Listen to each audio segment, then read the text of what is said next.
en effet J-3. J-3 avant ce premier tour des législatives. On peut dire aussi à J-3 avant ce troisième tour de ces échéances électorales que nous vivons maintenant depuis un an.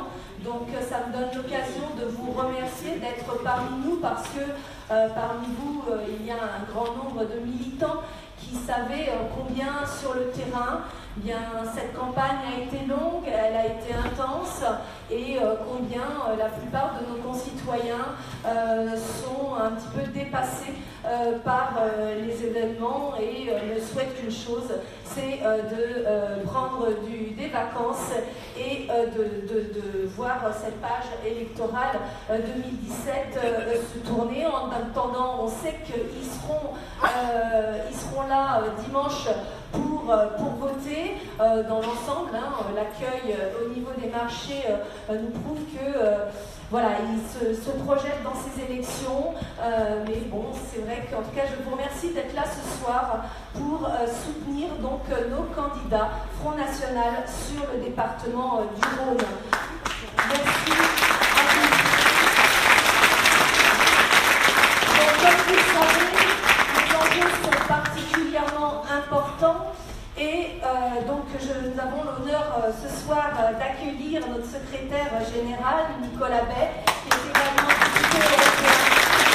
Merci Nicolas d'être venu parmi nous ce soir sur le Rhône pour justement nous parler de ces enjeux qui vont au-delà évidemment du département, de ces enjeux nationaux et pour l'avenir de ces élections législatives. Sur le Rhône, en tout cas, juste pour vous rappeler, c'est un grand département, c'est 14 circonscriptions.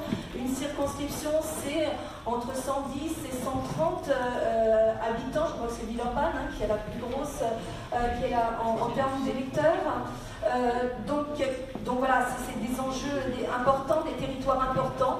Pour couvrir ce territoire, nous avons 14 candidats, donc ils sont tous là ce soir pour se présenter à vous. Nous avons également bien sûr 14 suppléants qui ont fait un travail admirable auprès des candidats. Pour élire des députés à l'Assemblée nationale, ça va être donc, je pense que Nicolas reviendra là-dessus, très important, de proposer une opposition forte et réelle pour faire barrage à la politique démagogique et coûteuse qui s'annonce ruineuse d'Emmanuel Macron. Nous avons, nous sur le Rhône, la chance et l'honneur de vous proposer 14 candidats sérieux, motivés, qui sont emplis de convictions. Ce n'est pas le cas de tous les autres candidats. 14 candidats qui se sont formés, qui par le temps, qui sont aguerris, qui sont implantés sur leur territoire. 14 candidats qui sont prêts depuis des mois, qui travaillent leur territoire et qui ont pris conscience de l'enjeu de la tâche.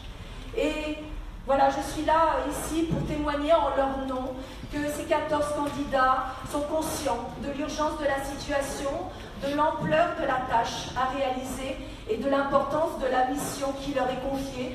Et voilà, tout ça pour vous dire, je suis très fière des 13 candidats, puisque le 14e c'est moi, les 14 candidats qui se présentent sur le Rhône, et aussi, et je tiens à le préciser, des suppléants qui sont à leur côté, mais aussi de toute l'équipe de campagne qui les ont aidés depuis des semaines, des mois, et des mandataires financiers qu'on n'oublie pas dans le cadre de ces élections législatives. C'est un travail qu'ils ont entamé depuis des semaines, des mois, comme je vous le dis. Ils ont d'abord été responsables de circonscription pour s'implanter, pour connaître leur terrain, pour connaître les enjeux de leur territoire. Ensuite, ils ont été les ambassadeurs de Marine Le Pen dans le cadre des élections présidentielles.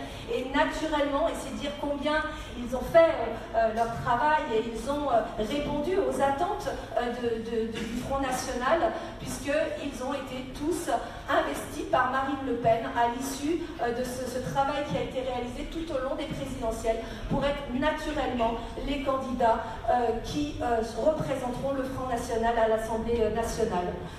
Donc, c'est vrai que sur le terrain, nombreux de nos anciens nous confient que le militantisme se perd. Je crois que c'est tout parti confondu. Les troupes se délitent. Nous ne sommes pas nombreux sur le terrain, moi-même étant candidate sur la 12e circonscription. Je sais que mes troupes sont là et je les remercie d'être là parmi nous. Nous ne sommes pas nombreux, mais je veux quand même témoigner que cette poignée que nous sommes, arrivons à déplacer des montagnes. Parce que, voilà, peut-être à la différence des autres, la foi est là. Nous sommes portés par nos convictions, notre fierté d'appartenir à un parti de résistants. Et je vous remercie vraiment du fond du cœur pour tout ce que vous avez fait depuis ces 6 mois, cette dernière année, dans le cadre de cette campagne épuisante, éreintante, pour certains décevante, mais ô combien porteuse d'espoir pour l'avenir. Et je sais ô combien Nicolas va nous en dire sur la suite. Donc voilà, il faut être confiant parce que l'importance du travail qui a été réalisé en amont, grâce à un grand nombre d'entre vous, va permettre de bien rebondir sur la rentrée. Alors justement un petit mot au-delà de ces élections législatives des 11 et 18 juin prochains. Ça va être donc l'occasion de nous retrouver à la veille de ces vacances au Feu de la Saint-Jean qui auront lieu le vendredi 23 juin cette année dans un nouveau lieu qui sera la ferme du Milon à Chaponneau. Donc je vous invite à découvrir ce lieu qui est très agréable et qui, en cas de mauvais temps, nous permet d'être isolés de la pluie, ce qui n'est pas une mince affaire. Également, donc, vous savez qu'au niveau de la Fédération du Rhône, nous avons une petite particularité, c'est que nous allons rendre notre permanence de la Fédération de Cours de Verdun, donc tout début juillet. Donc j'invite encore les bonnes volontés qui auront encore un petit peu de courage pour nous aider à assurer ce déménagement. Et donc à la rentrée, nous aurons un nouveau local. Je ne peux pas vous en dire ce soir encore plus, mais en tout cas, un nouveau départ aussi à la rentrée pour reconstituer cette nouvelle dynamique sur le Rhône pour envisager les nouvelles échéances électorales. Voilà, donc au niveau local. Donc cette soirée est l'occasion évidemment de vous présenter nos 14 candidats, certains donc que vous connaissez déjà. Cette campagne a été aussi l'occasion de découvrir, de mettre en valeur de nouveaux profils. Ce seront nos cadres de demain. Ils représentent le renouvellement et le rajeunissement de nos cadres et signent du coup une dynamique nouvelle et prometteuse. Donc je vais vous les présenter. Peut-être on va commencer par justement ceux que vous connaissez déjà et qui ont un mandat électif. Donc on va vous présenter d'abord nos élus régionaux à la région Auvergne-Rhône-Alpes. Bien sûr, notre président de groupe, Christophe Boudot, qui est également conseiller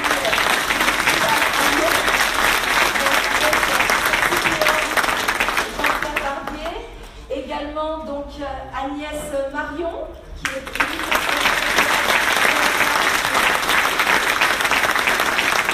candidate sur la 10e circonscription et suppléant Benoît Marion.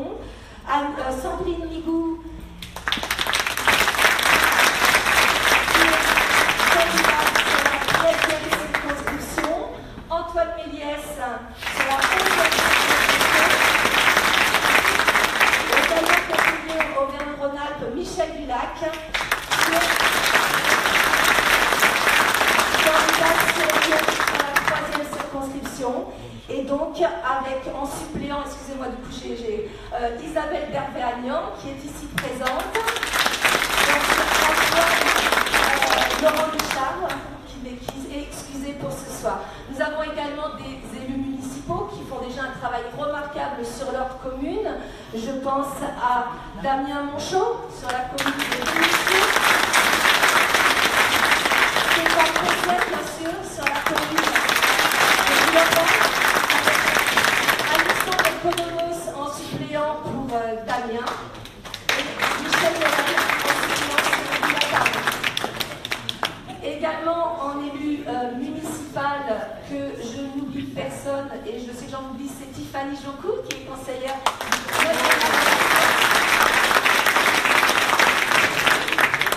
et Benoît Marion, voilà, suppléant, et bien sûr Jacques Confort, suppléant de, excusez-moi, la fatigue de fin de campagne.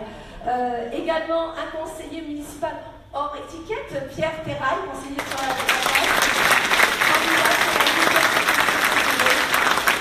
constituante, Corinne Boutenoir.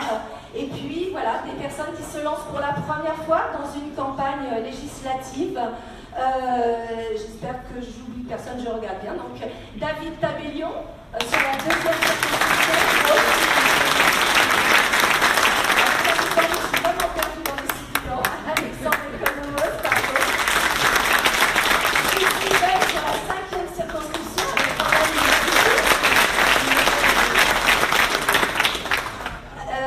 et donc, si je n'ai oublié personne, et j'en ai encore deux, Edith Godec, donc sur la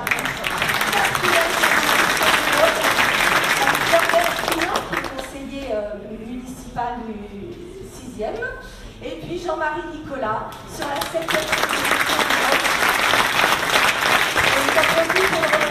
pour tout le travail qu'il a réalisé pour l'organisation de cette belle soirée où nous nous retrouvons tous ensemble.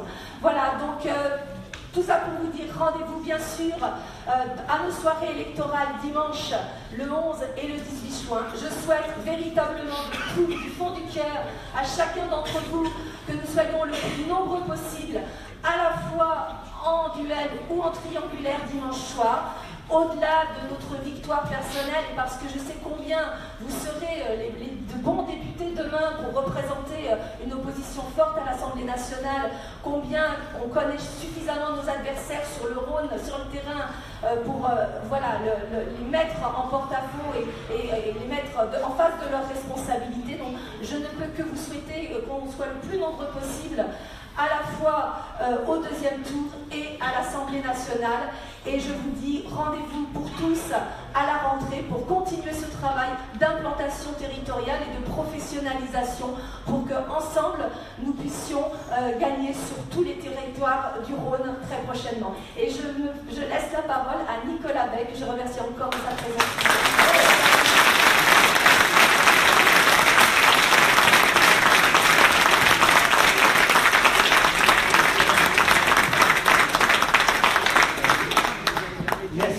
De ton accueil ce soir. Merci, chers amis, de votre présence. C'est une joie pour moi d'être parmi vous ce soir à Lyon.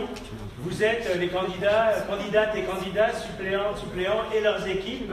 Vous êtes un peu comme des marathoniens, presque au bout du marathon, au kilomètre 37 ou 38, après cette année électorale 2017 qui a été très chargée avec la présidentielle, les législatives, et nous sommes bientôt au bout de cette bataille, à 3 jours du premier tour et à 10 jours seulement du second tour. Et c'est le moment évidemment où on est fatigué, mais où il faut redoubler d'intensité, d'ardeur sur le terrain pour convaincre encore et toujours les indécis, il y en a, et veiller surtout à ce que ceux qui sont déjà convaincus se rendent bien aux urnes le 11 et le 18 juin pour qu'aucune voix patriote ne manque, évidemment, parce que les victoires possibles dans beaucoup de circonscriptions, elles sont conditionnées par la mobilisation de ceux qui croient en la France, de ceux qui aiment la France et qui se sont révélés être particulièrement nombreux à l'élection présidentielle. Mes chers amis, l'enjeu de cette élection législative est essentiel parce qu'il s'agit de choisir l'Assemblée nationale de demain. Il est probable, parce que c'est la logique des institutions, qu'Emmanuel Macron dispose d'une majorité en siège à l'Assemblée nationale, mais il nous appartient, il nous revient naturellement le rôle de constituer l'opposition de demain. Et quand je dis de demain, c'est parce qu'après-demain, notre objectif, ce sera de gagner. Nous n'avons pas vocation à être éternellement dans l'opposition, mais le rôle que les Français nous ont assigné en plaçant Marine Le Pen au second tour de l'élection présidentielle, ce qui fut une belle victoire, avec 10 700 000 électeurs au second tour, eh bien, nous donne naturellement cette mission de première et même de seule véritable force d'opposition. Parce qu'il est évident qu'on ne peut pas compter sur les Républicains pour constituer la moindre opposition à Emmanuel Macron et aux projets désastreux qui sont les siens, puisque les Républicains, il y en a 3 catégories. Il y a ceux qui sont déjà ralliés à Macron, ceux qui sont en train de se rallier et ceux qui vont se rallier demain. Voilà. Donc évidemment, ça laisse beaucoup d'électeurs orphelins, beaucoup d'électeurs écœurés, beaucoup d'électeurs qui savaient déjà que la droite au pouvoir trahissait ses promesses, trahissait ses engagements, trahissait ses idées. Ils savent maintenant qu'ils trahissent allègrement aussi leurs électeurs, pourvu qu'ils aient quelques places, quelques avantages à obtenir, parce que la coalition qui se constitue autour d'Emmanuel Macron, ça n'est évidemment pas au service de la France, ça n'est évidemment pas au service du peuple de France, c'est le système coalisé qui se réjouit d'avoir empêché la victoire des patriotes, même s'ils n'ont pas empêché la progression de notre camp, et qui aujourd'hui, évidemment, au gré de leurs ambitions, de leur plan de carrière, eh bien, se coalisent avec d'autant moins de difficultés qu'ils sont d'accord sur tout. Parce que la vérité, c'est qu'on le sait, la droite et la gauche, quand ils sont au pouvoir, mènent exactement la même politique dans tous les domaines. Et ce qui est vrai au niveau national l'est également au niveau local. Et Emmanuel Macron, il est finalement un peu la synthèse. Il est l'UMPS que nous dénonçons depuis des années. Et au-delà de cette victoire d'étape qui a été les près de 11 millions de suffrages obtenus par Marine Le Pen, nous avons aussi obtenu une victoire idéologique absolument décisive, avec une redéfinition, une recomposition de la vie politique française, non plus dans ce vieux clivage droite-gauche dont tout le monde voit bien qu'il est archaïque. Il y a sans doute une philosophie de droite et de gauche, mais dans son application politique concrète, la droite et la gauche c'est la même chose. Le vrai clivage, il est entre les mondialistes qu'ils sont et les patriotes que nous sommes. Et les patriotes, ils ont bien l'intention, même dans l'opposition demain, sur les bancs du Palais Bourbon, de défendre pied à pied la France, de protéger les Français, parce que le projet d'Emmanuel Macron, sous des apparences séduisantes et un peu nouvelles, les apparences, eh bien, en réalité, c'est un projet qui va être brutal, violent pour les classes populaires, pour les classes moyennes, pour les familles. Ça va être toujours plus d'immigration, toujours plus d'Union européenne, toujours moins de protection économique. Eh bien, face à ce projet désastreux, eh bien, nous devrons être là. Nous devrons être là comme toujours pour défendre notre peuple, parce que c'est notre mission. C'est la mission qui est assignée à notre communauté militante. Notre combat politique, au-delà des échéances électorales successives, et il faut bien le dire un peu épuisantes, eh bien, c'est de défendre le peuple, de rétablir, de redonner à la politique ses lettres de noblesse. Aujourd'hui, on a une classe politique qui a dévoyé la politique et qui l'a réduit à l'exercice du pouvoir, pour les avantages qu'il procure à ceux qui en profitent. Mais en réalité, ça n'est plus la politique au sens de la défense du bien commun, au sens de la défense de l'intérêt général, c'est-à-dire le service du peuple. On le voit bien d'ailleurs, et c'est vrai également dans les collectivités locales. Quand la droite ou la gauche gagne une élection, à quoi ils pensent le soir de l'élection? Ils réfléchissent à comment être élus la fois suivante. Alors que la seule question qui devrait se poser quand ils sont élus, eh bien, c'est de savoir qu'est-ce qu'ils vont pouvoir faire de bien, de bon, de concret au service du peuple français. Parce que c'est ça la démocratie. C'est le pouvoir du peuple par et pour le peuple. C'est-à-dire en fonction de ses intérêts vitaux, en fonction de ses aspirations légitimes. Alors qu'on voit bien qu'à chaque fois, ils essayent par des manœuvres. Là, c'était en changeant l'emballage. C'était les mêmes, mais en changeant l'emballage avec Macron, par des manœuvres, ils arrivent à se maintenir au pouvoir. Mais c'est leur véritable objectif. Et d'ailleurs, dans cette campagne législative, ils auraient dû développer un projet pour la France. Ils n'ont développé aucun projet pour la France. On a simplement eu la stéréo avec Christophe Castaner, représentant de Macron, et François Baroin, chef de file prétendu de la droite, qui nous expliquaient en chœur qu'ils allaient se désister les uns pour les autres pour empêcher le Front National de gagner. Mais ça veut dire quoi? Ça veut dire qu'ils n'ont aucun projet pour notre peuple, à part se maintenir au pouvoir et empêcher une force politique qui représente un tiers du corps électoral, et même un peu plus, près de 11 millions de Français. Ils veulent non seulement nous empêcher de gagner, mais ils veulent nous empêcher même d'être représentés à l'Assemblée nationale. Ça en dit long sur la conception très restrictive, presque dictatoriale qu'ils ont de notre régime politique. Ce ne sont pas des démocrates. Ils ne veulent pas que des millions et des millions de Français ne soient ne serait-ce que représentés dans les institutions de la République. Ça montre bien leur vrai visage. Et on voit d'ailleurs qu'ils se succèdent au pouvoir. Ils échouent dans tous les domaines, sans jamais d'ailleurs se remettre en question, sans jamais s'excuser auprès des Français. Ils sont incapables de résoudre le problème de l'immigration, incapables d'endiguer le chômage, incapables d'empêcher une casse sociale qui est dévastatrice dans notre pays. Par contre, quand il s'agit de se maintenir aux affaires, alors là, ils sont extraordinaires, ils sont imaginatifs, ils sont créatifs. Et l'opération Macron est un modèle du genre. Parce que finalement, ils ont réussi en changeant le packaging, comme on dit, comme on dit dans les entreprises, mais le produit est le même. Les mêmes idées, les mêmes hommes et les mêmes femmes, et même les mêmes méthodes. C'est-à-dire qu'on a Emmanuel Macron qui va aller encore plus loin dans les politiques qui ont été menées. D'abord, lui-même a un bilan, 400 000 chômeurs quand il est passé à Bercy pendant 2 ans. Donc s'il avait la solution miracle pour améliorer la situation économique, ça se saurait. Et puis, il veut docilement s'aligner sur les exigences de l'Union européenne. La première chose qu'il a fait quand il était candidat, c'est d'aller devant M. Juncker lui dire que la France allait honorer ses engagements européens. C'est-à-dire, quand on traduit, ça veut dire qu'il ne va remettre en cause aucune des dispositions de Bruxelles, aucun des traités qui aujourd'hui nous font un tort considérable et desservent tous nos intérêts. Ensuite, il a poursuivi son pèlerinage en allant à Berlin, devant Mme Merkel, où il s'est prosterné en la remerciant d'avoir, disait-il, sauvé l'honneur de l'Europe en accueillant 1 500 000 migrants. Mais en accueillant 1 500 000 migrants, Mme Merkel, elle a sauvé l'honneur de personne. Elle a simplement fait rentrer des esclaves pour peser à la baisse sur les salaires et sur les droits sociaux des travailleurs allemands, et d'ailleurs, par ricochet, grâce au détachement des travailleurs, sur les salaires et les droits sociaux des travailleurs allemands.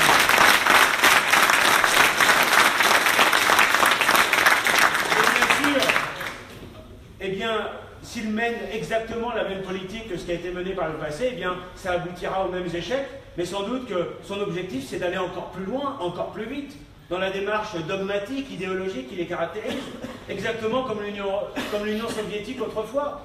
Les tenants du communisme radical nous expliquaient que si ça ne marchait pas, c'est qu'ils n'avaient pas été assez loin. Pas assez loin dans le régime totalitaire, pas assez loin dans le collectivisme. Eh bien, les partisans du mondialisme ultralibéral nous disent exactement la même chose. Ça ne marche pas parce qu'on n'a pas fait l'harmonisation sociale et fiscale à l'échelle de l'Europe. Mais cette harmonisation sociale et fiscale, quand on voit les écarts de salaire entre les pays de l'Est et la France ou l'Espagne ou l'Italie, eh bien, ça va aboutir à un effondrement total du pouvoir d'achat des Français. Donc leur projet, évidemment, est encore plus désastreux à mesure qu'ils vont accélérer dans sa réalisation. Donc aucun changement sur les grandes orientations. Sur l'immigration, c'est la même chose. Pendant sa campagne, il est allé en Algérie, vous vous en souvenez, pour insulter la France d'abord, pour expliquer que la France avait commis un crime contre l'humanité dans le cadre de la colonisation, en oubliant aussi de dire aussi les bienfaits qui avaient résulté de cette période. Ensuite, il nous a expliqué qu'il n'y avait pas de culture française, dans le florilège des imbécilités de la campagne. Et puis enfin, il a expliqué que son projet, c'était une grande autoroute entre le Maghreb, l'Algérie en particulier, et la France. Alors déjà, on imagine bien dans quel sens l'autoroute, elle va être prise. Voilà. Je ne vous fais pas un dessin. C'est sûr que ce n'est pas les jeunes Français par millions qui vont aller s'installer en Algérie. Voilà. Évidemment, en disant ça, il l'a dit pudiquement, il l'a dit avec habileté, mais il a dit en clair qu'il allait amplifier encore l'immigration massive, mener une politique de libéralisation des visas de l'Algérie et du Maghreb en général vers la France, qui va être absolument dévastatrice. Donc aucun changement dans les grandes orientations, aucun changement non plus dans le personnel politique. Et on l'a vu dans son gouvernement. Vous parlez du renouveau, c'est le recyclage de tous ceux qui ont échoué. Alors on a eu, vous le connaissez bien, Gérard Collomb. On ne peut pas dire que ce soit de première jeunesse. Gérard Collomb, qui est un apparatchik du Parti Socialiste, qui a occupé toutes les fonctions possibles et imaginables sous les ordres de la République. Député, sénateur, maire de Lyon, président d'agglomération, il a eu l'occasion de montrer ce qu'il était capable de faire et surtout ce qu'il était incapable de faire. Eh bien, il est promu comme ministre de l'Intérieur. François Bayrou, vous parlez là encore du renouveau. Celui qui a essayé de se vendre à tous les gouvernements de droite et de gauche en essayant toujours d'obtenir la meilleure offre. Voilà, une espèce de girouette politique qui n'a aucune constance, à part, là encore, son ambition et son appétit insatiable de pouvoir. Et puis je ne parle même pas des soutiens d'Emmanuel Macron. Là aussi, le renouveau avec Delanoë, avec Cohn-Bendit, avec tous ces gens-là qui sont totalement disqualifiés, qui incarnent toutes les vieilles lubies, qui incarnent l'idéologie 68arde, qui aujourd'hui se fracasse sur le mur des réalités. Aucun changement, évidemment, dans le personnel. Alors on pourrait dire, bon, bah, s'il n'y a pas de changement ni dans les axes, ni dans les personnes, il y a peut-être au moins des changements dans la pratique politique. Ah bah oui, on a vu, avec la moralisation de la vie politique. Comment commence ce quinquennat? Ça nous rappelle d'ailleurs, furieusement, le début du quinquennat de François Hollande. Vous vous en souvenez? La République irréprochable, disait-il. Elle a commencé avec Cahuzac, elle a fini avec Thévenoud. Elle a commencé avec le ministre du budget chargé de la lutte contre la fraude fiscale qui coûte au passage 50 milliards d'euros par an à la France. Et le problème, c'est que le ministre lui-même était un grand fraudeur fiscal. Et puis t'es venu la phobie administrative. Il y en a qui ont des problèmes de phobie administrative dans cette salle? Je pense pas, parce que vous savez que si vous avez la phobie administrative, vous serez vite rattrapé par la patrouille, c'est-à-dire le fisc, qui va non seulement vous faire payer ce que vous devez, mais avec des pénalités importantes. Eh bien eux, ils s'autorisent tout, ces gens-là. Ils s'autorisent absolument tout. Alors ils commencent son quinquennat en disant on va changer les pratiques, on va moraliser la vie politique.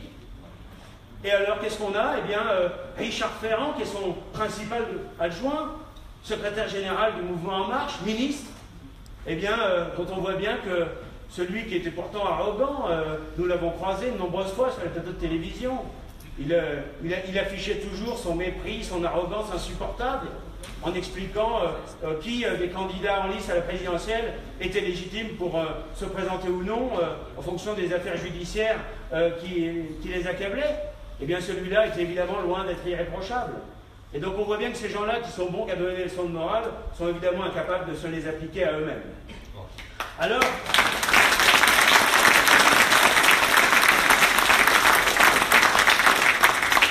bien sûr, ce quinquennat, il commence à un moment où, finalement, nous avons proposé le vrai choix aux Français. On leur a dit au second tour de la présidentielle, vous avez le choix entre choisir la France ou choisir Macron. Un tiers ont choisi la France, ils ont voté Marine. Malheureusement, 2 tiers, il ne faut pas les accabler, souvent par naïveté, souvent par espoir qui sera déçu, ont choisi Macron. Eh bien, nous sommes là pour tout le peuple de France, y compris d'ailleurs pour ceux qui ont manqué de lucidité et qui ont voté Macron, parce que nous défendons le peuple, parce que c'est notre mission essentielle, quel que soit d'ailleurs le bulletin qu'ils ont glissé dans l'urne le 23 avril ou le 7 mai. Mais évidemment, il faut que nous soyons nombreux sur les bancs de l'Assemblée nationale, que nous puissions y constituer un groupe solide pour être capable de faire entendre la voix de la France. Parce que la politique qui va être menée, elle va être terrible. Elle va être terrible dans tous les domaines. Et dans tous les domaines, pourtant, il existe des solutions.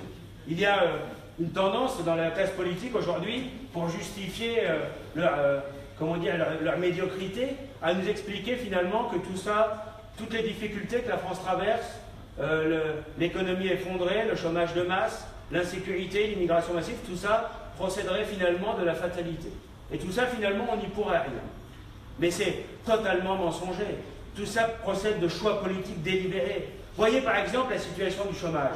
Vous vous souvenez des promesses de Hollande? Il avait commencé avec ça, en disant un seul objectif pour le quinquennat, l'inversion de la courbe du chômage. Bon, il n'a pas inversé la courbe. Il n'a pas non plus sa cote de popularité non plus pendant son quinquennat. Bon. Mais pour eux, les courbes du chômage chaque mois, c'est des tableaux que les collaborateurs leur ont imprimés, qui est posé sur le cuir de leur bureau, sous les lambris dorés des ministères. Et ils regardent ça en se disant, zut, notre popularité va baisser, zut, les sondages ne vont pas être bons. Mais pour nous, 10 000, 20 000, 30 000, 40 000 demandeurs d'emploi en plus chaque mois, qu'est-ce que c'est? Mais bien, c'est des drames humains. Ce sont des familles sur le carreau. Ce sont des pères de famille qui sont inquiets de savoir comment ils vont pouvoir nourrir leurs femmes et leurs enfants à la fin du mois. Ce sont des drames. Et c'est pour ça que nous sommes du côté des Français. Et ce qu'il y a d'absolument insupportable dans cette situation, c'est que les solutions, elles existent, bien sûr. Aujourd'hui, nous avons en France, nous cumulons tous les défauts du mondialisme ultralibéral et tous les défauts du socialisme. À la fois un État qui n'assume plus aucune de ses fonctions, ni les fonctions régaliennes, j'y reviendrai tout à l'heure, ni même ses fonctions de protection de l'économie française, parce que nous sommes pieds et poings liés dans le cadre de l'Union européenne, c'est-à-dire le monde ouvert. Alors ça paraît être une idée sympathique comme ça, mais le monde ouvert, en réalité, c'est la disparition de toute forme de protection, c'est la concurrence déloyale à tout va. Ce que font d'ailleurs aucun pays dans le monde. Tous les pays protègent leur économie. Nous, c'est interdit aujourd'hui dans le cadre des traités européens, et c'est pour ça que nous voulons les renégocier. Et en même temps, eh bien, un État qui paralyse l'activité économique, qui accable de charges, de fiscalité, de contraintes nos entreprises, qui les empêche d'être compétitives, qui frappe également très durement par la fiscalité les classes populaires, les classes moyennes, et qui ainsi annihile le pouvoir d'achat des Français. Eh bien, qu'est-ce qu'il faut faire? Exactement le contraire. Exactement le contraire, c'est le projet que nous avons défendu pendant la présidentielle, qui a d'ailleurs été largement caricaturé, il faut bien le dire. Certains auraient voulu, soit volontairement pour nous caricaturer, soit involontairement par maladresse, réduire notre projet économique à la seule question monétaire. Mais notre projet économique, c'est d'abord un État qui assume ses fonctions de protection de l'économie française, en évitant la concurrence déloyale. On le voit avec le traité CETA, par exemple, qui est le traité de libre-échange avec le Canada, voté ensemble par la droite et la gauche il y a quelques semaines au Parlement européen, et qui va placer en situation de concurrence déloyale nos agriculteurs, notamment nos filières de l'élevage, face à de la viande bovine canadienne qui arrivera en ne respectant aucune des normes sanitaires, aucune des normes sociales, aucune des normes de qualité qui font la grandeur et la fierté de notre agriculture française. Eh bien, si on abaisse toutes les protections douanières, eh bien, évidemment, nous ne pourrons pas lutter. Et nous aurons des pans entiers de notre agriculture qui disparaîtra, comme nous avons eu ces dernières années, des pans entiers de notre industrie qui, peu à peu, ont disparu parce que l'État a refusé, au nom de ce grand dogme du libre-échange, a refusé de protéger l'économie française, ce qui est sa mission. Nous voulons que la concurrence soit loyale. Et pour que la concurrence soit loyale, eh bien, il faut que l'État mette en place toutes les protections nécessaires contre la concurrence déloyale, quotas, droits de douane, contingentement, ce que font tous les pays du monde. Et ce qu'a magnifiquement démontré d'ailleurs Donald Trump il y a quelques mois, en expliquant à des grands constructeurs américains, pas américains, des constructeurs automobiles, pardon, Toyota, General Motors, Ford, qui voulaient installer des usines au Mexique pour fabriquer des voitures à destination du marché américain. Il leur a dit, si vous faites ça, je vous collerai 35% de droits de douane à la frontière. Et qu'est-ce qu'ils ont fait, ces grands constructeurs? Ils ont dit, oh, c'est bon, on a compris. C'est bon, arrête. On va installer nos unités de production sur le sol américain. C'est bien la preuve que quand il y a de la volonté politique, et qu'on a comme ambition de protéger l'économie de son peuple, ce qui est quand même le rôle d'un chef d'État, eh bien, on obtient évidemment des résultats. Tous les pays du monde, la Chine, l'Inde, les États-Unis, le Japon, protègent leur économie. Aujourd'hui, dans le cadre de l'Union européenne, à laquelle nous sommes docilement inféodés, eh bien, ça n'est pas possible. Il faut que l'État assume cette fonction-là. Il faut aussi que l'État veille à ce que nous appliquions le patriotisme économique. Nous sommes, vous le savez, pour la priorité nationale, pour l'emploi, le logement, les aides sociales. Eh bien, en matière économique, il est normal que nos entreprises soient prioritaires dans la commande publique française, et notamment dans la commande des grandes entreprises nationales. Est-ce qu'il est acceptable que la SNCF, lorsqu'elle achète des trains, les achète à Bombardier plutôt qu'à Alstom, avec à la clé des sites comme Belfort, qui sont pourtant des fleurons industriels qui sont menacés de fermeture? Est-ce qu'il est admissible que Air France achète des Boeing au lieu d'acheter des Airbus? La réponse est non. Nous devons nous défendre. Là encore, ce patriotisme, il existe partout sur la planète. Ça n'est pas une maladie honteuse. Nous devons assumer le fait que l'on protège d'abord notre économie. Et si notre économie est forte, eh bien elle aura d'autant plus de capacité à rayonner à travers le monde et à en faire bénéficier d'ailleurs d'autres pays et d'autres économies sur la planète. Et puis l'État, il doit être aussi aménageur du territoire. Un certain nombre d'entre vous, candidates et candidats, vous êtes dans des secteurs ruraux, dans ces territoires abandonnés de la République, où l'État n'assume plus aucune de ses fonctions, où les bureaux de poste, les gendarmeries disparaissent, où les unités médicales ne sont plus présentes, des territoires aussi qui sont très durement frappés par la fracture numérique, là aussi parce que l'État n'assume pas ses fonctions. Aujourd'hui, quand on voit l'importance du numérique, eh bien, l'État devrait évidemment veiller à l'égalité, qui est un principe républicain fondamental, l'égalité des territoires, faire en sorte que tous nos compatriotes, où qu'ils habitent, que ce soit dans les montagnes, que ce soit dans les grandes villes, que ce soit sur les littorales ou dans les campagnes, bénéficient d'une même qualité d'accès à des services publics de base. C'est la fonction de l'État qu'il n'assume plus. Aujourd'hui, l'argent public, il est dilapidé dans les grandes villes, là où ça se voit, pour faire de la communication, et les campagnes françaises se meurent. Elles sont frappées par le marasme agricole, parce que contrairement à ce qu'on dit, l'Union européenne ne protège plus depuis bien longtemps l'agriculture française. Elle a soutenu les macro-exploitations et laisse mourir à petit feu toutes les petites et moyennes exploitations. Et puis, ces petites communes, ces villages de France, qui font pourtant la richesse de nos terroirs, qui sont un atout absolument fabuleux de notre pays, eh bien aujourd'hui, ils sont délaissés avec peu à peu les services publics qui s'en vont, les commerces qui ferment, et puis on explique aux populations que eh bien, l'État a déjà fait beaucoup pour eux, alors que ce sont des citoyens français qui payent leurs impôts, et qui, comme beaucoup, voilà, n'ont qu'un seul droit, payer, subir et se taire. Eh bien,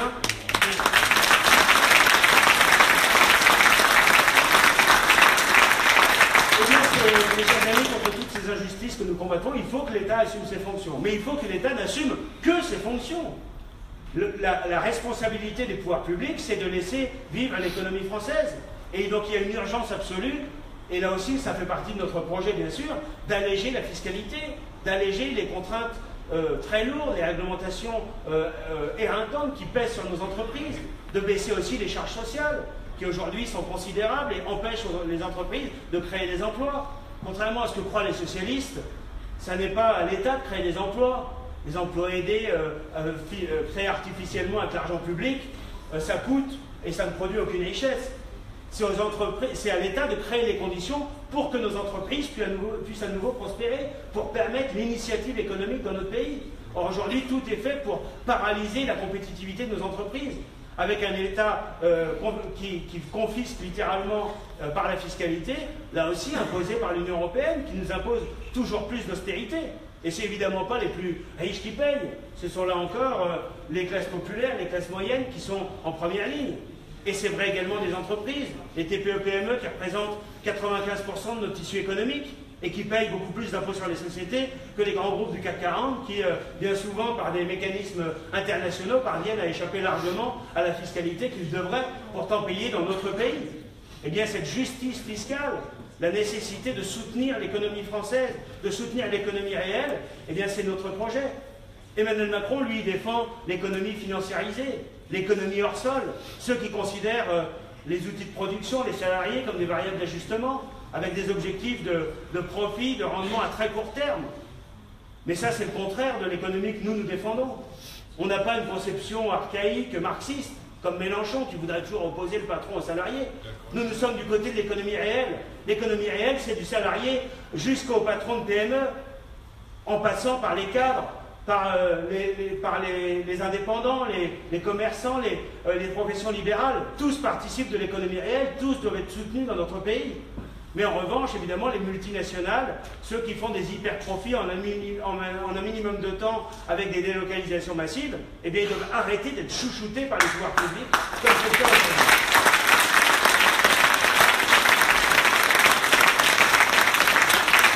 Eh bien, c'est ce projet-là, ce projet économique-là, que nous défendrons pied à pied dans les prochaines années sur les bancs de l'Assemblée nationale et d'une manière générale dans le débat politique. Et on le voit d'ailleurs avec le premier projet que Macron veut passer en force, une espèce de loi El Khomri revisitée. Il y a un certain nombre de dispositions auxquelles il plaît beaucoup, qu'il n'a pas réussi à passer dans la loi El Khomri. Alors il veut, avec une réforme du Code du travail, eh bien, porter un coup très dur, là encore, à l'économie réelle. Parce que la simplification du Code du travail en soi, c'est plutôt une bonne chose. C'est évidemment un bon projet, nous ne sommes pas opposés. Un Code du travail qui contient des milliers de pages, dont certaines sont totalement obsolètes, qui correspondent à une autre époque. Mais en revanche, ce que nous n'acceptons pas, c'est dans un contexte de chômage de masse, essayer de fragiliser les salariés sans rien régler les problèmes des entreprises.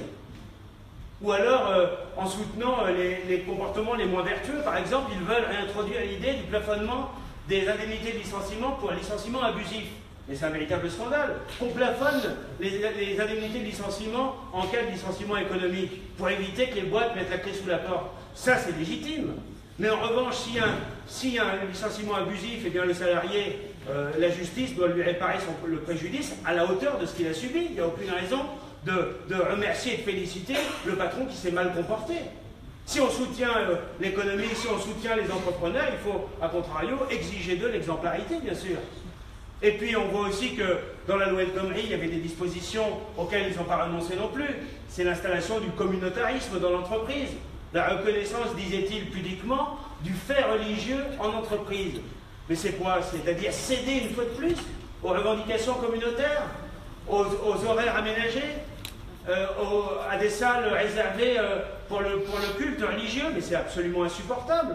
Les entreprises n'ont pas à supporter ces conséquences-là de l'immigration massive, avec là encore les pouvoirs publics qui se défaussent totalement de leurs responsabilités en laissant en première ligne les entreprises s'en débrouiller. C'est un véritable scandale. Et puis enfin, dans ce projet qui semble être dans les cartons et qui fuite chaque jour un peu plus, ils veulent organiser des accords à l'intérieur des entreprises plutôt que des accords par branche. Mais ça aboutira à créer des concurrences déloyales entre les entreprises. Et surtout, c'est une manière très pernicieuse, et on voit bien que c'est la gauche qui est au pouvoir, même en ayant changé un peu le maquillage. Ils veulent en fait redonner du pouvoir aux syndicats, parce qu'en pratique, ce sera une négociation entre les patrons et les syndicats, c'est-à-dire redonner artificiellement aux syndicats un rôle essentiel, alors que les syndicats dans notre pays, ils ne sont pas représentatifs, ils sont sclérosés et ils sont politisés. Eh bien, il faut évidemment repousser en bloc ce projet désastreux qui, encore une fois, ne correspond ni à l'intérêt des salariés, ni à l'intérêt des entrepreneurs. Et puis, bien sûr, nous sommes chaque jour, ou presque chaque jour, rappelés à l'ordre sur peut-être ce qui est encore plus essentiel, c'est notre identité qui est gravement menacée, notre sécurité qui s'en trouve gravement menacée également par l'immigration massive, qui a elle-même généré sur notre sol le communautarisme, auquel les pouvoirs publics, souvent par clientélisme électoral, ont systématiquement cédé. Ce communautarisme qui lui-même a permis à l'islamisme de s'installer sur notre sol et qui aujourd'hui se traduit par des actes terroristes. Nous avons eu ces derniers jours encore, à Notre-Dame, un Algérien, prétendument étudiant de 40 ans, qui a attaqué un policier à coups de couteau et à coups de marteau. Et là encore, on va nous expliquer que ça n'a rien à voir avec l'immigration. Ben si, bien sûr que si. Il est passé non pas par les filières de l'immigration clandestine, comme un certain nombre de ceux qui ont frappé au Bataclan à la fin de l'année 2015. Lui, il est passé tout simplement par les filières classiques de l'immigration légale, bénéficiant du laxisme total dans ce domaine.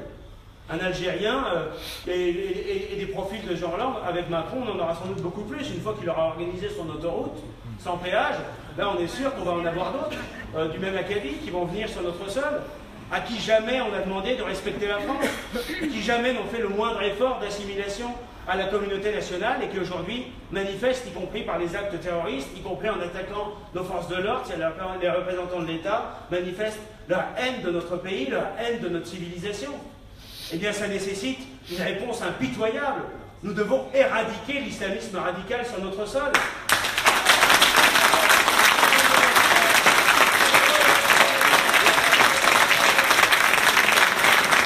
Et là aussi, mes chers amis, qu'est-ce qu'a fait le gouvernement auquel Emmanuel Macron participait d'ailleurs? Pendant ces dernières années, la France a été ensanglantée, endeuillée, par des dizaines d'actes terroristes, 240 morts, des centaines de blessés. Les pays voisins ont subi le même sort. Qu'est-ce qu'a fait le gouvernement? Absolument rien. Ah si, le gadget, l'état d'urgence. Et l'état d'urgence, c'est un cadre juridique qui permet ensuite d'agir, c'est vrai. Nous n'y sommes pas opposés par principe. Encore faut-il prendre ensuite les mesures politiques efficaces, les décisions administratives efficaces qui permettent de protéger les Français. Ils ne l'ont évidemment pas fait. Ils n'ont pas fermé les mosquées radicales qui pullulent sur notre territoire. Il y en a 120, rien que dans la mouvance des salafistes, sans parler des frères musulmans. Ils en ont fermé 20 en 2 ans.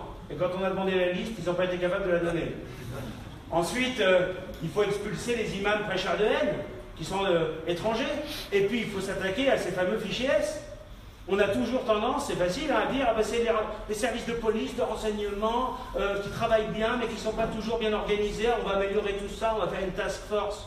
Mais les services de renseignement, ils font leur travail. Encore faut-il qu'il y ait une volonté politique derrière. On a 13 000 fichiers S sur notre territoire pour radicalisation islamiste. Ils circulent librement dans la nature, librement sur le territoire national, librement entre la France et le Moyen-Orient. Ils peuvent aller s'entraîner sur les zones de combat et revenir en toute impunité. Ils peuvent circuler à travers l'Europe pour organiser leurs futurs attentats. Et on ne fait absolument rien. Eh bien, comme nous l'avons défendu pendant la campagne présidentielle, les fichiers S étrangers dehors, les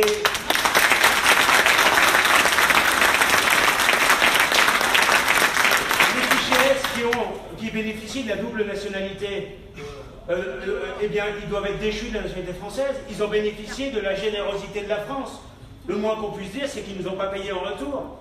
Nous avons accueilli dans la communauté nationale, on a distribué des cartes d'identité comme des petits pains, sans veiller à ce qu'ils aient la vraie volonté de s'assimiler, de participer de la cohésion nationale. En réalité, ils ont eu encore plus de mépris pour nous, après qu'on leur ait donné la nationalité française, parce qu'ils se sont rendus compte que nous ne prenions même pas la peine d'être respectables, et donc nous ne sommes pas respectés.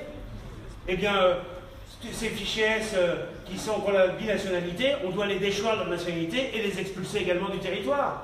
Et enfin, ceux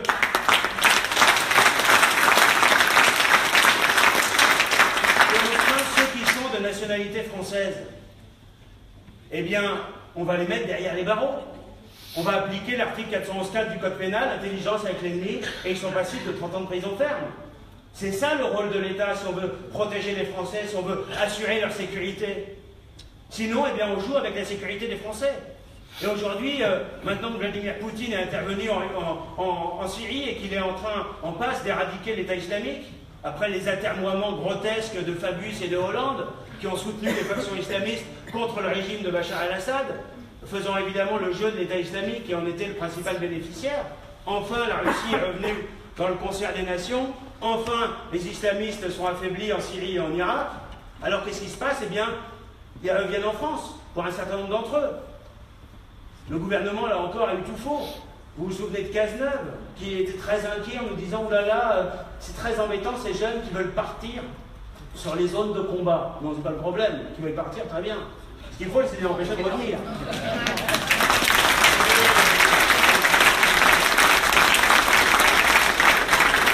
Et maintenant qu'ils reviennent, eh bien, il faudra évidemment prendre les dispositions, d'abord pour qu'un certain nombre ne reviennent pas, on a quand même des services secrets qui savent travailler, et puis ensuite, ceux qui arrivent sur le territoire national, ils doivent être immédiatement mis hors d'état de nuire, derrière les barreaux. Mais là encore, attention, pas du tout. Alors on organise des centres de déradicalisation, payés avec l'argent public, avec des psychologues qui vont les chouchouter, les coucouner. On a des gens qui sont allés violer, torturer, assassiner, décapités en Syrie ou en Irak, et ils vont être accueillis et traités avec l'argent public. Mais c'est absolument honteux. On se moque des Français. Il faut évidemment faire preuve d'une fermeté absolue dans le traitement de cet islamisme radical, en aval.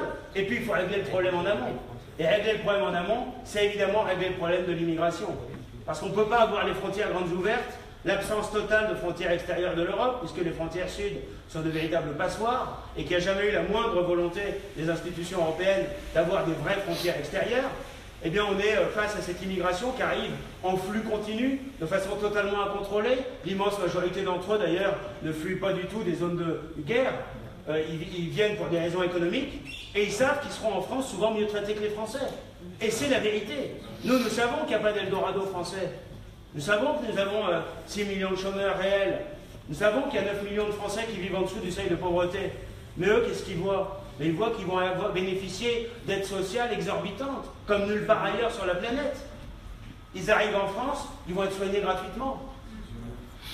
Tous vous connaissez, et peut-être y en a-t-il dans cette salle, des millions de Français qui renoncent aux soins médicaux, parfois essentiels, urgents, notamment les soins les plus coûteux, les soins dentaires ou ophtalmologiques.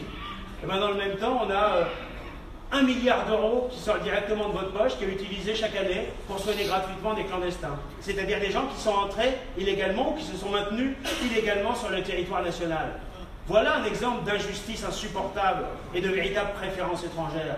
Autre exemple, nous connaissons tous des retraités qui ont des retraites de misère, 350, 400, 450 euros par mois, des retraités agriculteurs ou commerçants ou artisans. Eh bien, les étrangers en situation régulière qui n'ont jamais cotisé ni travaillé en France bénéficient dès 65 ans de l'équivalent de la retraite à taux plein de la sécurité sociale, c'est-à-dire plus de 800 euros par mois. Voilà encore un exemple de cette insupportable injustice qui aujourd'hui frappe le peuple de France. Eh bien, il faut évidemment y mettre fin, et puis il faut traiter définitivement le problème de l'immigration en maîtrisant enfin nos frontières. Ça n'est pas un gros mot, il s'agit simplement de vérifier qui entre et qui n'entre pas. Il s'agit d'empêcher aussi les trafics, parce qu'on nous a vendu depuis des années le grand dogme de la libre circulation. Et la libre circulation, c'est pas seulement la possibilité un peu plus facilement et rapidement d'aller voyager dans nos pays voisins. C'est pas seulement la possibilité pour les hommes d'affaires de circuler plus rapidement entre la France, l'Allemagne, l'Italie ou l'Espagne.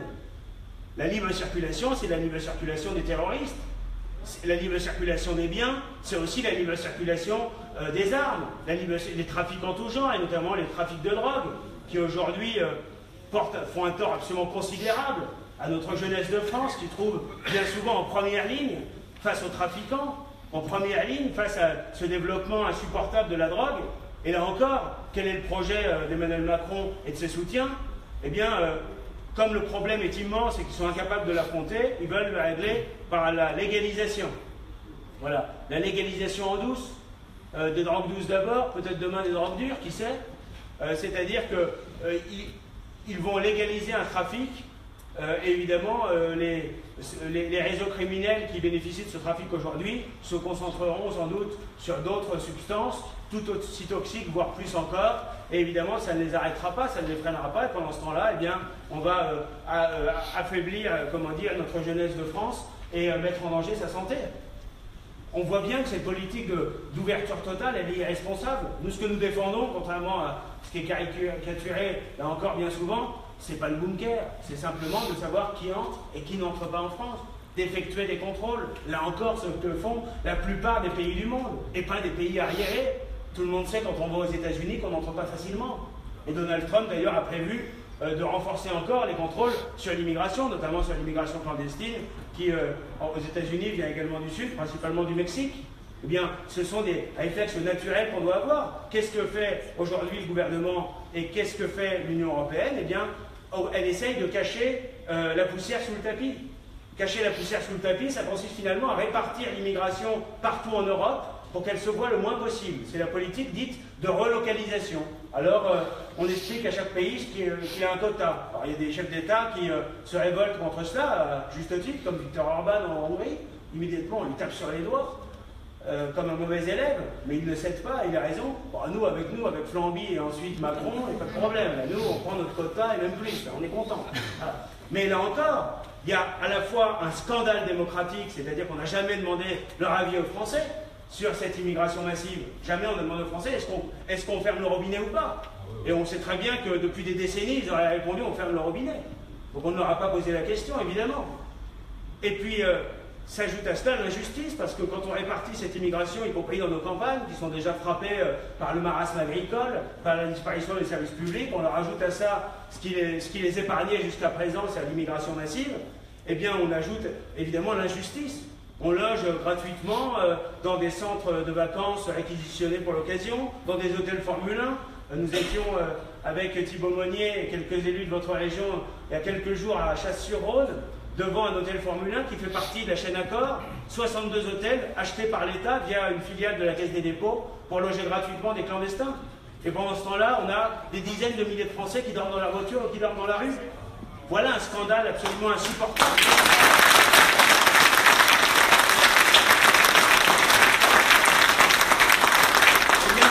Là encore, vous ferez sur cette question-là, bien sûr, sur la lucidité, sur le chaos migratoire et sur la nécessité d'y faire face. Eh bien, il n'y aura que les élus du Front National qui feront entendre la voix du peuple dans l'enceinte du Palais Bourbon au cours du quinquennat à venir. Et donc, là, c'est une raison supplémentaire, bien sûr, pour glisser le bon bulletin dans les urnes le 11 et le 18 juin. Parce que cette immigration massive, évidemment, elle peut sembler diffuse. Certains secteurs ruraux semblent encore en partie épargnés, mais elle est plus dangereuse encore que la difficulté économique actuelle, parce qu'elle menace la France dans son existence même.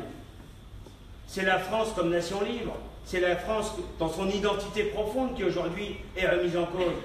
Parce que l'immigration amène l'islamisme, amène les revendications communautaires, et on le voit avec les beaux jours qui arrivent. On va avoir à nouveau les polémiques sur le burkini, avec les pouvoirs publics qui à nouveau vont céder en disant bah oui, mais on ne peut pas contrôler les maillots de bain. Mais ce n'est pas une affaire de maillots de bain. C'est l'uniforme d'une faction islamiste sur notre sol, qui aujourd'hui menace nos valeurs de civilisation et nos principes républicains, à commencer par la laïcité. Et si on cède là-dessus, si on cède sur le burkini, mais demain les mêmes exigeront la non-mixité des plages. Et après-demain, ils exigeront que les femmes ne puissent plus circuler librement dans l'espace public avant, ultime étape, de demander qu'elles soient reléguées à la maison. C'est-à-dire c'est une régression considérable qu'ils voudront nous imposer de nos valeurs essentielles, de l'égalité entre les hommes et les femmes, des libertés individuelles, dont la France a toujours été le défenseur le plus ardent. Et évidemment, il faut combattre pied à pied ces revendications. Il ne faut rien céder. Quand on voit, par exemple, des quartiers comme la Chapelle-Pujol, où les femmes ne peuvent plus circuler aujourd'hui librement, sans être agressées, harcelées, insultées, voire violentées. Quand on voit Benoît Hamon, ça ne lui a pas réussi électoralement, il faut bien le dire, hein, mais qui nous expliquait pendant la campagne présidentielle que s'il y a des cafés en Seine-Saint-Denis où les femmes ne peuvent pas aller, oh, c'est pas grave, c'est un peu comme la tradition ouvrière au début du siècle. Enfin, de qui se moque-t-on? On voit bien que ces gens-là acceptent le communautarisme, ils y voient d'ailleurs un intérêt électoral, ils voient une clientèle dans cette immigration massive, ils voient évidemment une nouvelle clientèle qui pourrait remplacer par exemple les classes populaires qui les ont abandonnées et qui aujourd'hui votent bleu marine systématiquement à toutes les élections. Et donc c'est pour ça qu'ils font preuve de beaucoup de connivence, de mansuétude. Et ce qui est vrai d'ailleurs au niveau local, mais également à l'échelle internationale, on l'a vu avec le Qatar. Les gouvernements de droite et de gauche ont fait preuve d'une connivence permanente avec le Qatar, qui est un État islamiste, qui soutient et qui finance les factions islamistes, notamment au Moyen-Orient. Et eh bien, comment a été traité le Qatar? Eh bien, chouchouté par la droite, qui a organisé des exonérations sur les plus-values immobilières, qui a en clair bradé notre patrimoine aux Qataris, chouchouté par la gauche, qui a multiplié les contrats commerciaux avec le Qatar, alors que nous devons, comme d'ailleurs Donald Trump l'a obtenu de plusieurs pays de la région il y a quelques jours seulement, rompre nos relations diplomatiques avec le Qatar, mettre le Qatar au banc des nations, et exiger qu'il ne soit plus soutien et financeur des islamistes pour pouvoir à nouveau discuter avec lui. Mais là aussi, il faut avoir la volonté politique et la cohérence. Si on veut empêcher des attentats comme à Londres, comme nous en avons eu à subir à Paris sur les Champs-Élysées ou à Notre-Dame il y a quelques jours, eh bien il faut être cohérent.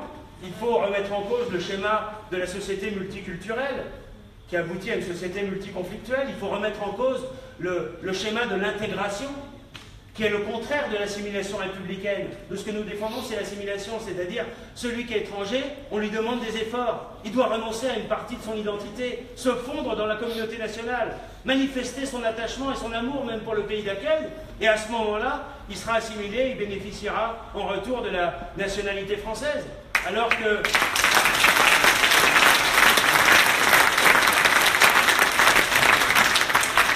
Alors que le schéma de l'intégration, dont ils ont tous plein la bouche, vous remarquerez, eh bien c'est le schéma anglo-saxon, dont Theresa May elle-même reconnaît qu'il est un échec, c'est-à-dire la juxtaposition des communautés qui vivent entre elles, qui revendiquent auprès des pouvoirs publics, et les pouvoirs publics en sont réduits à gérer différentes communautés, souvent antagonistes, dont les référents culturels, spirituels sont tellement antagonistes que jamais elles ne pourront constituer une communauté nationale unie. Et donc c'est une vision diamétralement opposée, philosophiquement opposée de la société. Nous voulons que ceux qui viennent en France, qui bénéficient de l'accueil, de la générosité de la France, eh bien, qu'on soit extrêmement exigeant avec eux, et sinon, eh bien, la porte est ouverte et on leur demandera de repartir. Et évidemment, en matière d'immigration, il ne faut pas se limiter à la fermeture des frontières. Il faut organiser l'inversion de la tendance. Et l'inversion de la tendance, c'est quoi? Eh bien, c'est l'expulsion systématiquement des clandestins. Leur place, elle n'est pas dans des centres payés par le contribuable, elle est dans les charters.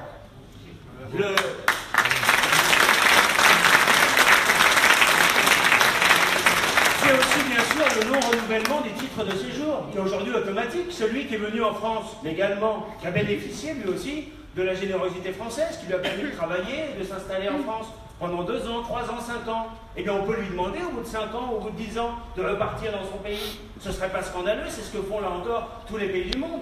Aujourd'hui, celui qui vient clandestinement en France, il est sûr que tôt ou tard, il sera régularisé. Celui qui vient, et une fois régularisé ou qui vient légalement, il est sûr que tôt ou tard, sans avoir rien demandé, il sera naturalisé. Et donc on rend le provisoire définitif. Le titre de séjour, c'est le provisoire, mais il n'a plus aucun caractère provisoire parce que les titres de séjour sont presque systématiquement renouvelés dans notre pays. Donc il faut mettre fin à cette logique-là. Quand on a 6 millions de chômeurs, eh bien il n'est pas choquant de demander à un étranger installé légalement en France, à l'expiration de sa carte de séjour, de rentrer dans son pays pour qu'un Français puisse bénéficier de son emploi.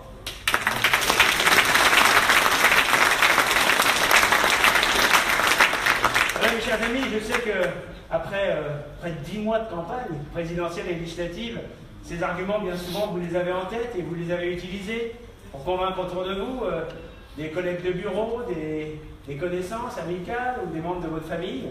Eh bien, c'est ce qu'il vous reste à faire encore pendant 10 jours. C'est notre mission essentielle, faire en sorte que cette vague bleu marine, qui a été assez spectaculaire à la présidentielle, peut-être un peu moins élevée que nous l'aurions tous espéré dans notre cœur de militants, mais qui n'en a pas moins été une étape de progression décisive, eh bien, qu'elle se confirme dans les urnes aux législatives, pour que, évidemment, après les 5 années d'Emmanuel Macron, qui évidemment risque de faire beaucoup de mal à la France et beaucoup de mal aux Français, eh bien à ce moment-là, nous soyons en situation de porter cette grande alternative. Mais nous n'attendrons pas 5 ans, parce que nous aimons trop la France et notre peuple, et donc nous serons là, dans les institutions de la République, comme vous le faites, dans les conseils municipaux, dans les conseils régionaux. Nous le ferons à l'Assemblée nationale, avec plus de vigueur et de force, parce que nous serons plus nombreux demain. Nous continuerons de le faire au Sénat et au Parlement européen. Et nous le ferons bien sûr dans les médias et dans le débat public en général. Nous serons là, aux côtés des Français, pour défendre la France. Mes chers amis,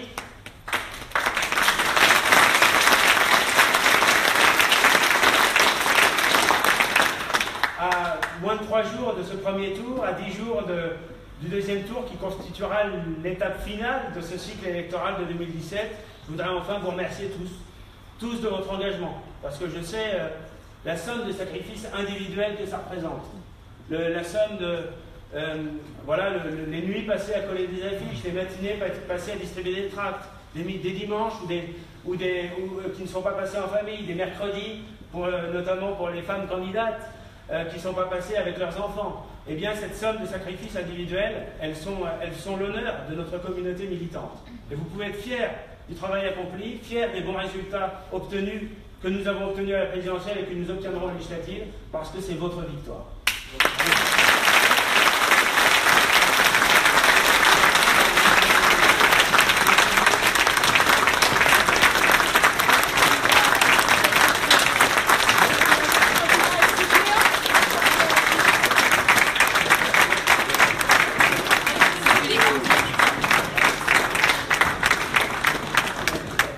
Que les candidats. Voilà, si les suppléants peuvent nous rejoindre, mon suppléant Victor. Tant qu'il y a de la place sur l'estrade.